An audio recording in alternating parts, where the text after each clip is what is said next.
આ બધા વિદ્યાર્થીના મોબાઈલ આને લઈ લીધા છે અને બધાને હેરાન કરે વાલી. અને આ મોદી સ્કૂલની ટીચર છે કરવાને.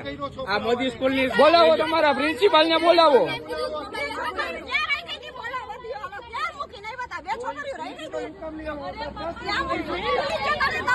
બે છોકરીઓ ક્યાં રહી ગઈ હતી?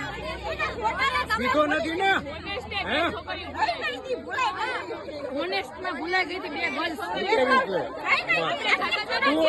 112 માં ફોન કરીને 112 માં ફોન કરી 112 માં ફોન કરી.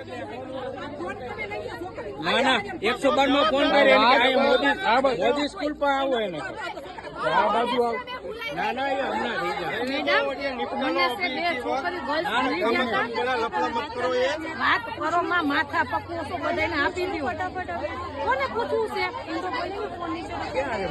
ચેકિંગ કરી હતી. જો આવી રીતે રાડું નાખીને એ લોકોનું એની આગળ વર્તન કેવું છે એટલે તો તમે સાંભળો ખાલી. તમે નતા ને, તમે રહેવા દો. પછી સાંભળો. જો તો સાંભળો, સાંભળો. તમે સાંભળતા હોય તો સાંભળો. તમે રહેવા દો. તમે સાંભળો તો ખરા એકવાર શું કહેવા માંગે. તમે નથી પ્રિન્સિપાલ. તો તમે શાંતિ. તમે પ્રિન્સિપાલ ને બોલાવી લ્યો. 1 મિનિટ સાંભળો. તમે 2 મિનિટ એ વાત કરે છે ને. 1 મિનિટ તમે એને બોલી 6 કલાક ઉભા રખાડ્યા અમને. અમારું આખું તલાશી લીધી, 6 વાર લીધી, 7 વાર લીધી. અમે કીધું નથી. અને જયારે ફોન પકડાનું, સંતાડેલું ફોન પકડાનું, ત્યારે ઈ કે હું તોડી નાખીશ. પછી બ્લેડ છે ને ઈ ચાર્જર પાઈ રહી કે તોડી નાખીશ. બોલવા માંડો શું છે? તલાશી લેવાની જરૂર શું? એક બોલો. 54 સ્ટુડન્ટ્સ હતા, એની વચ્ચે 3 ફોન હતા. કેવી રીતે થાય 2 દીમાં?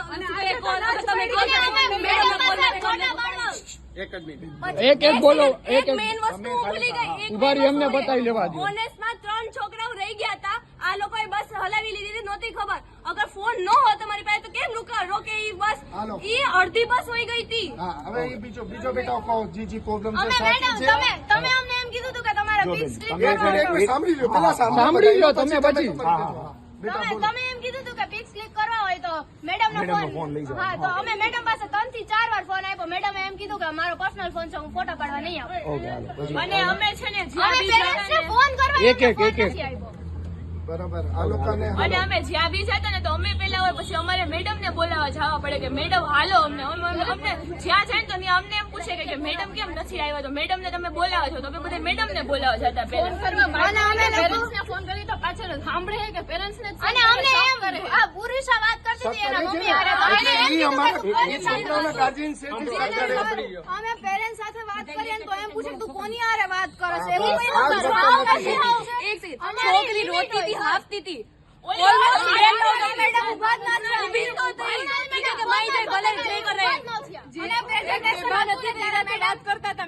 પ્રેઝન્ટેશન હતું ને ત્યારે મેડમ અમને લોકો ઉપર મોકલા. અને મેડમ જયારે બસમાં સોંગ વગાડવાનું થાય ને તો એમ કે મારી મરજીથી સોંગ વાગશે, તમારી મરજીથી નહીં વાગે.